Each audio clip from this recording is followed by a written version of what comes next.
Extract 1. Questions 1 to 12. You hear a hematologist talking to a patient called Mihiraa. You now have 30 seconds to look at the notes.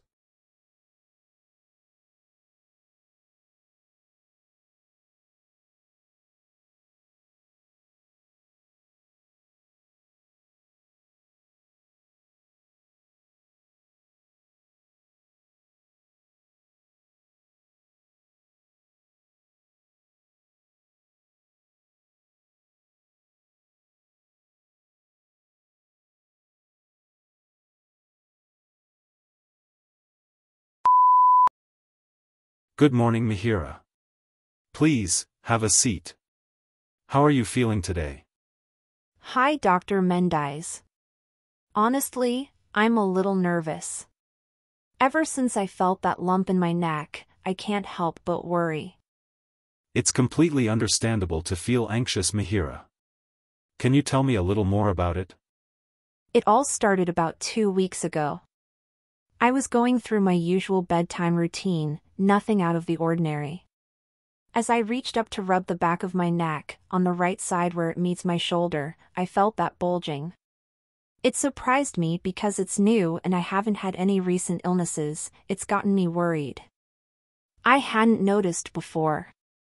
It doesn't cause any pain, but it's definitely there, a firm and round shape noticeable enough to concern me. I've tried feeling it gently to see if it moves or seems attached to anything, but it feels kind of fixed in place. Okay, and have you experienced any other symptoms besides this? Well, now that you mention it, I have been feeling more tired than usual lately. Like, even getting through a workday is a struggle. And I've lost a bit of weight without really trying. Those are good things to mention, Mihiraa. While a swollen lymph node and fatigue are common symptoms, they can be caused by many things. However, it's important to investigate to be on the safe side. Did you experience any night sweats or chills? Now that you say it, I do wake up sometimes feeling really sweaty, even when the room isn't hot. But I just thought I was sleeping too warmly. I see. Can you tell me a bit about your family history? Has anyone in your close family had any form of cancer? Actually, yes. My grandfather on my mother's side had leukemia a few years ago, but he's doing well now. Noted. Now, let's talk about your own medical history. Mihiraa, have you ever had any major illnesses or surgeries? No major illnesses, but I did have surgery to remove my appendix a few years back. Other than that, I've generally been healthy. Okay, do you smoke or drink alcohol? No, I only drink on social occasions and I don't smoke. It's very reasonable, 1.5 ounces occasionally. Based on the examination and your symptoms, it's possible you could have lymphoma. But there are other possibilities as well. To get a clearer picture, I'd recommend some tests. Oh, that sounds serious. What kind of tests are we talking about? Mihiraa will likely start with a blood test to get a general sense of your health. A lymph node biopsy might also be necessary. Is that all that is needed to rule out the condition? Absolutely.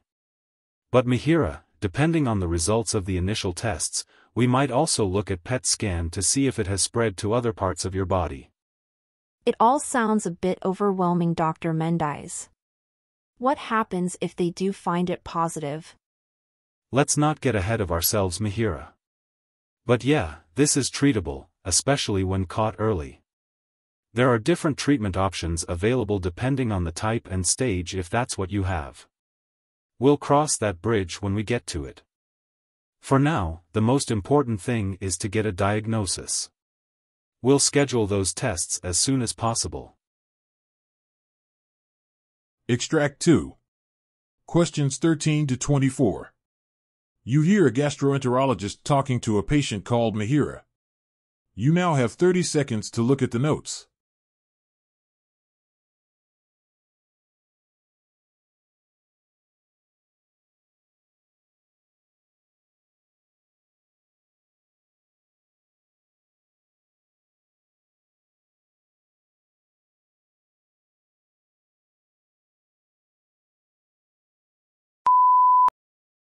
Good morning, Mihiraa. Good morning, Dr. Tori. Well, for the past few days, I've noticed a strange yellowing in my skin and the whites of my eyes. It's mostly noticeable around my palms and forehead. Have you any idea what it could be? Yes, Mihiraa. Mostly this happens when a substance called bilirubin builds up in your bloodstream. Normally, your liver filters it out of your blood and excretes it in your stool. But if it is too much or your liver isn't working properly, it can cause this effect. Oh, that sounds concerning. Absolutely. We can do a simple blood test to measure its levels. But before we jump to conclusions, let's get some more information. Can you tell me if you've recently had any travel, changes in your appetite or bowel habits, or any unusual fatigue? Actually, now that you mention it, I did travel to Southeast Asia a few weeks ago. And come to think of it, I have been feeling a bit more tired lately. Interesting. Are you currently taking any medications, over-the-counter supplements, or any herbal remedies? No, not really. I take an occasional aspirin for headaches, but that's about it. Great. Do you drink any alcohol regularly, or use any recreational drugs, Mihiraa? No, I don't drink much alcohol at all, and definitely no drugs. Okay. And how would you describe your typical diet? Well, I wouldn't say I'm a health nut, but I try to cook most meals at home. I do enjoy a burger or fries occasionally, but not all the time. All right, Mihiraa, that's helpful. The blood test will be a good first step. In the meantime, staying hydrated is important. You can also try over-the-counter medication ursodeoxycholic acid to help with the itching that occurs sometimes. That's a mouthful. But if it helps with the itching, I'm willing to try it. Itching sounds awful. Is there a test to confirm the condition? Absolutely. We can do a simple blood test to measure your bilirubin levels. Once we have the results, we can discuss the next steps in treatment. Treatment will depend on what's causing the condition. Okay, that makes sense. What are some possible treatment options? Well, that depends, Mihiraa. If the condition is caused by a viral infection like hepatitis, medication might not be necessary. Your body will usually fight off the virus on its own, and the condition will clear up along with it. However, if the cause is a blocked bile duct due to gallstones, we might need to remove the gallstones. This can be done with medication, laparoscopic surgery, or even a traditional open surgery depending on the severity. Surgery? That sounds serious. Is there anything I can do to prevent that from happening again? Absolutely, Mihiraa. Making some lifestyle changes can help reduce your risk of gallstones. Maintaining a healthy weight, eating a balanced diet low in processed foods and saturated fats, and increasing your fiber intake can all be beneficial. A balanced diet and more fiber sounds manageable. How long does recovery from this typically take? As I said earlier, the recuperation period depends on the underlying cause.